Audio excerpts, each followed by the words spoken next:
জিমে গিয়ে আগে এই প্রশ্ন, আমার এটা কতদিনে কমে যাবে? এই প্রশ্ন করার আগে জিমে গিয়ে এটা কতদিনে কমে যাবে চেয়ে বড় জিনিস হচ্ছে আমি কতদিন জিমে আসতে পারবো। প্রশ্ন এটা হওয়া উচিত আমার ফোনটা হ্যাং করে গেছে। ম্যাক্সিমাম লোকেই জিমে এসে এটা প্রশ্ন, যতদিন ধরে বাড়িয়েছেন তত দিনের মধ্যে কমে যাবে। ওয়ার্কআউটটাকে সবসময় লাইফস্টাইলের মধ্যে অ্যাড অন করতে হবে, প্রপার স্ট্রেংথ ট্রেনিং করতে হবে। একমাত্র প্রপার স্ট্রেংথ ট্রেনিং করলেই আপনার মেটাবলিজম রেট হাই হবে, আর মেটাবলিজম রেট হাই হওয়া মানে আপনার এক্সট্রা ক্যালোরিজ যেটা আপনি ইনটেক করে রেখেছেন, এটা মধ্যপ্রদেশ বাড়িয়ে রেখেছেন, সেটা কমবে। তার সাথে সাথে কিন্তু আপনাকে খাওয়া দাওয়া লাইফস্টাইল দুটোই মেনটেন করতে হবে। কিভাবে? আপনাকে এটা প্রথমে ক্যালকুলেট করতে হবে যে আমি যেটা খাচ্ছি সেটার মধ্যে ম্যাসিভ চেঞ্জ না করে সামান্য কিছু কিছু জিনিস চেঞ্জ করলে আপনার এই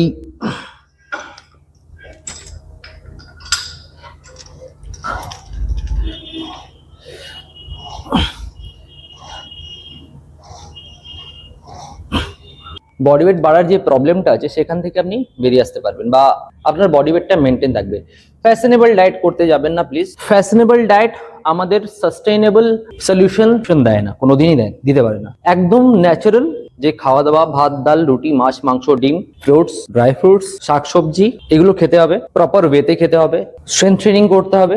সপ্তাহে একদিন গিয়ে 2 ঘন্টা বা 4 ঘন্টা ওয়ার্কআউট করলে হবে না। আপনাকে যেটা করতে হবে everyday half an hour 30 minute, এই 30 মিনিট আপনাকে নিজের জন্য রাখতেই হবে। এভরিডে 30 মিনিটস মানে আপনার উইকে 3 আওয়ার্স। যদি উইকে 3 আওয়ার্স না বের হয় বা 30 মিনিটস যদি না বের করতে পারেন, তাহলে অল্টারনেটিভ ডেতে 1 ঘন্টা করে টাইম সাফিসিয়েন্ট। ওয়েট লস করার জন্য বা মেটাবলিজম রেট হাইট করার জন্য, স্ট্রেংথ ট্রেনিং এর জন্য সাফিসিয়েন্ট।